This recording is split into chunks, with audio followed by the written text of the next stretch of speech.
Hello everybody and welcome or welcome back to the second shelf and to my goals video for 2023. Accountability is everything. So I made a video about what I did and did not achieve in 2022 with my goals, especially the author spotlight. We're not going to repeat this year. But I'm a list person, so I like setting goals. It's not oppressive to me at all. I know, if it's not your thing, don't do it. But I just like thinking of stuff to check. I mean, I always do grocery lists and lists to-do lists and check. I like it. So anyway, we'll just roll with it. Goals for 2023. First up, the more general things. And that is, first of all, the Goodreads, because I get a lot of questions about that. I always set my Goodreads goal challenge of how many books you read at 177 books, because it's my birthday, 77. That's an easy number to remember. And it's not really a goal, because I know how much I read and I know how much I will read. I've been a reader for a long time, so I'm not setting myself a goal, to read more or anything or read less, but it's just a number that I like. If you look at how many books I read, it's between 150 and 200. So, and that is perfectly fine. I like to reach 177 because I love the number, but that's it. And another more general thing is that certainly since I've started Booktube in 2016, I'm more conscious about the choices that I make when I pick books.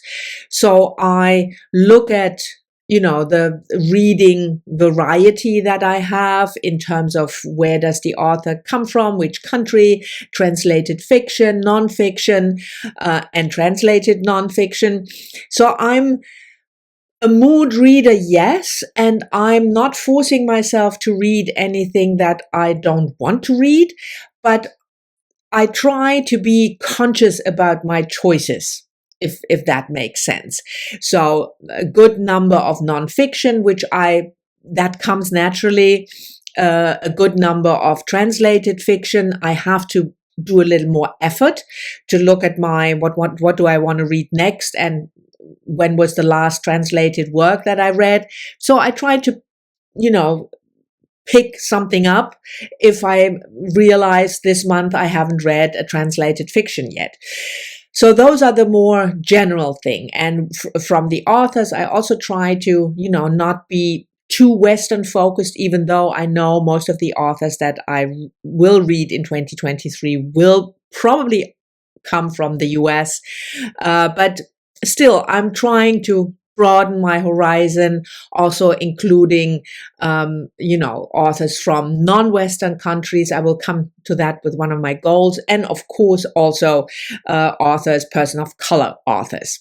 But that goes naturally, so to speak. So the real goals, the projects, there are a couple that I already had last year. And the first, of course, is, I have to look that up because I want to do it in the order.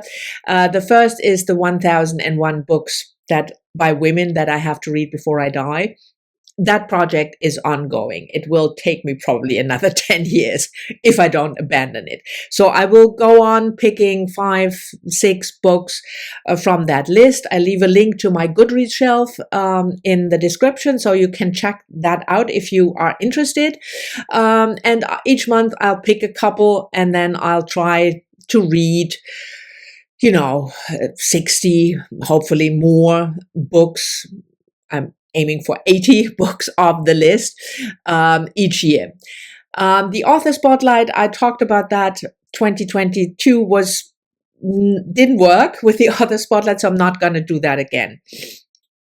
What I will do is an ongoing project that I have with Kim from Middle of the Book March. We're trying to read we're not trying, we're reading Irish literature, mainly by women, even though we have this plan to maybe read Ulysses together, which I only read in German, which is weird, I can tell you. I mean, it's weird in English, but to read it in German is even weirder. Anyway, so that is my focus spotlight this year. It's not an author spotlight, but a country spotlight. I did once a genre spotlight, which also worked really well. That was sci-fi 2 or 3 years back. So hopefully, fingers crossed, also the fact that I'm doing it with somebody helps.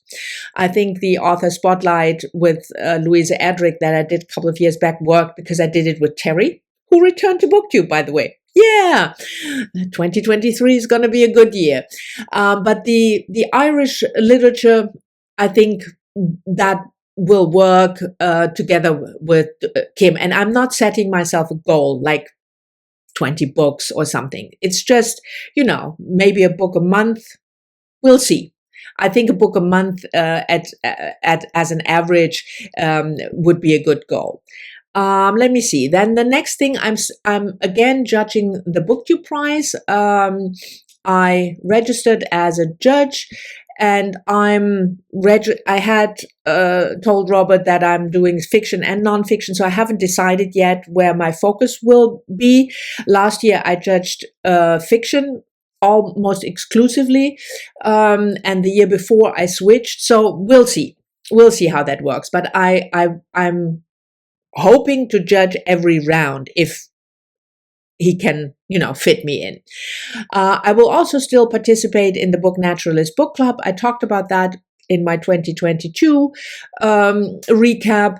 That is a really easygoing read along, so to speak, run by, of course, run by Heidi and Doris, Heidi from My Reading Life and Doris from All the Books, and they pick 12 books or author spotlights some month, so a book a month or an author in a certain month, and they give you the list upfront, so I already know, and I will, not every month, not every book interests me.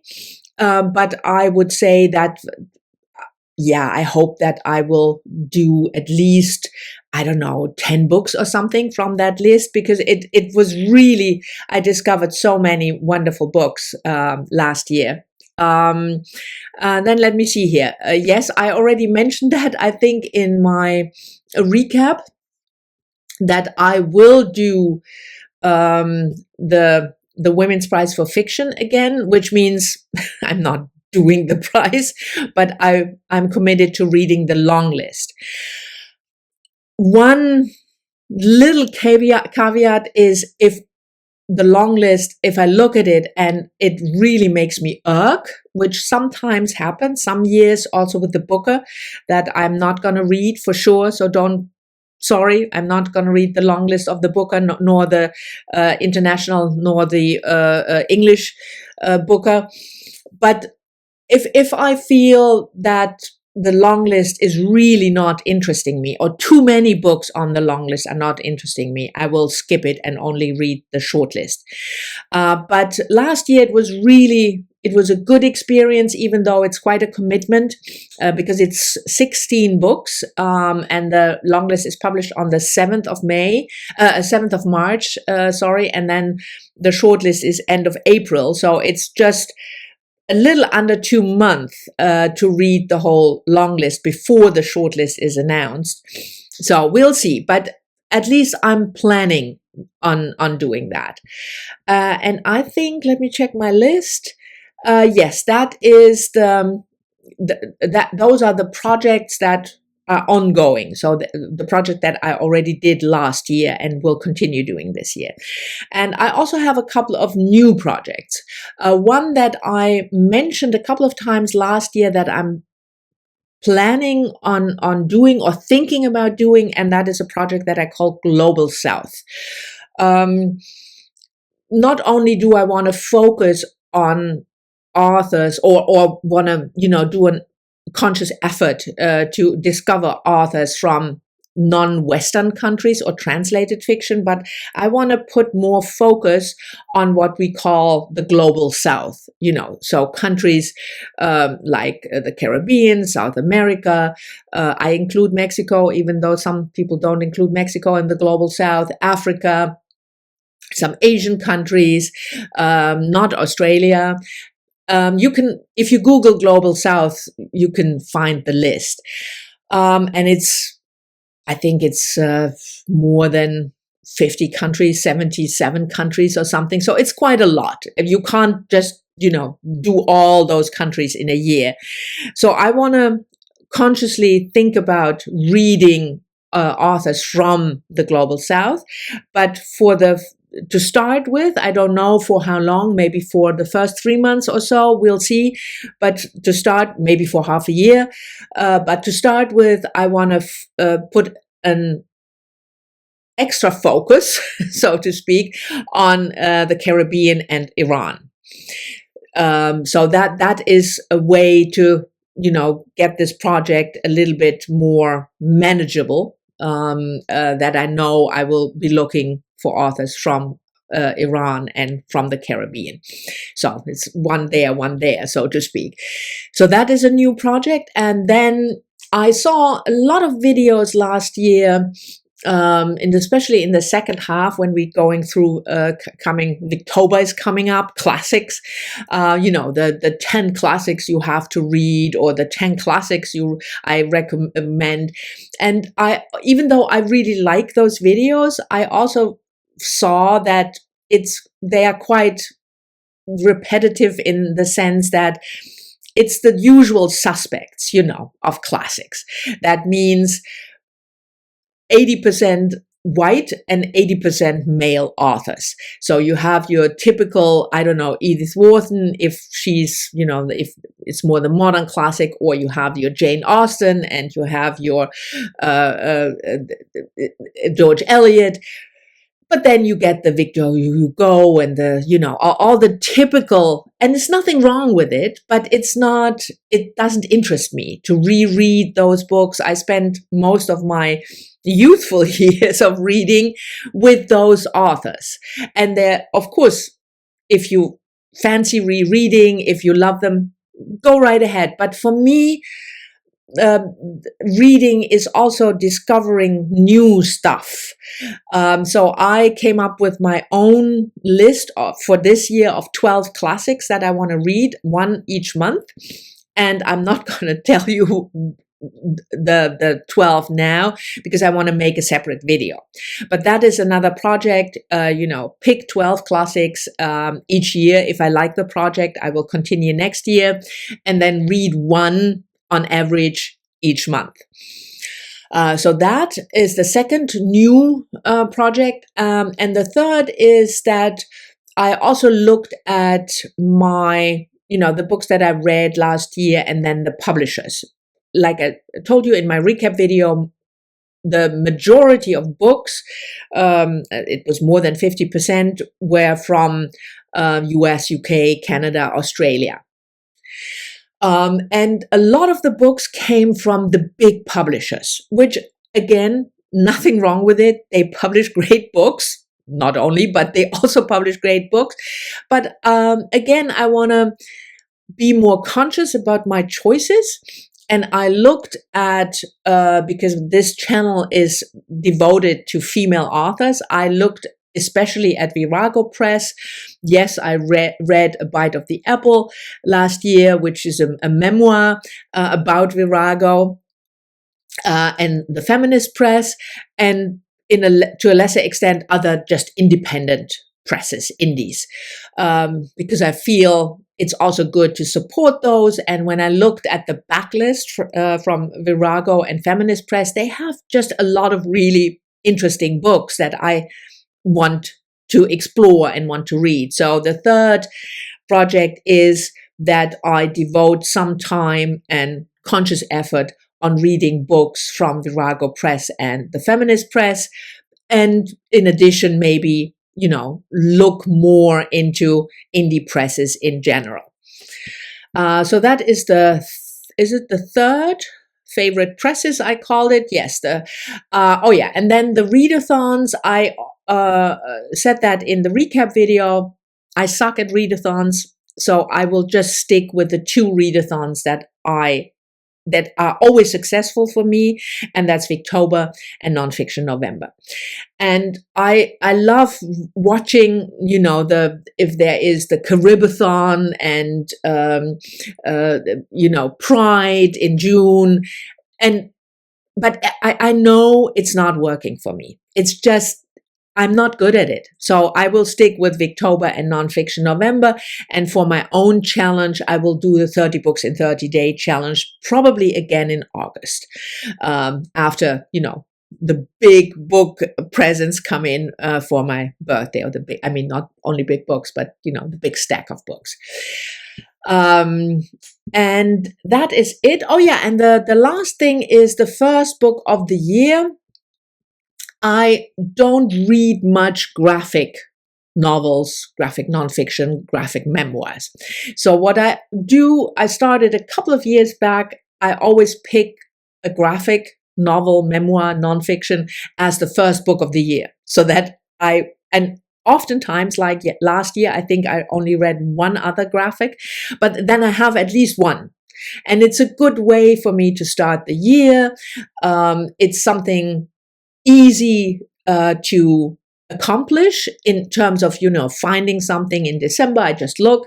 And this year I picked a graphic memoir, Malaka Gharib, an Arab American author.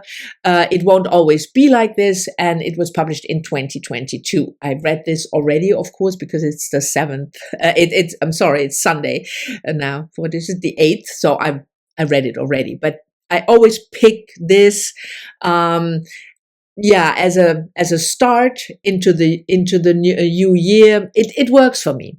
Like I said, I like lists and I like checking stuff off lists. And if it doesn't work, it doesn't work. So it's not bothering me too much. Anyway, so these are my reading goals for 2023. I have some other goals, work-wise, writing-wise, but let's focus on the reading goals for the purpose of this video. We'll see how I do, whether I will learn to speak in 2023. I will probably do, like last year, a check-in after a quarter and then after half or something to see what works and what doesn't. But for now, this is it. Goals 2023. Thank you very much for watching. I hope you've enjoyed it. If you have any comments on my goals, if you have suggestions for Iranian or Caribbean authors, I'm always happy to receive recommendations. Talk to me about your goals or any other stuff that you want to talk to me about in the comments. And I started the year with being behind on answering my comments. So yes, we are just back on track, but I will answer them, hopefully next week. Anyway, like I said, thank you very much for watching, and I'll see you all soon in the next one.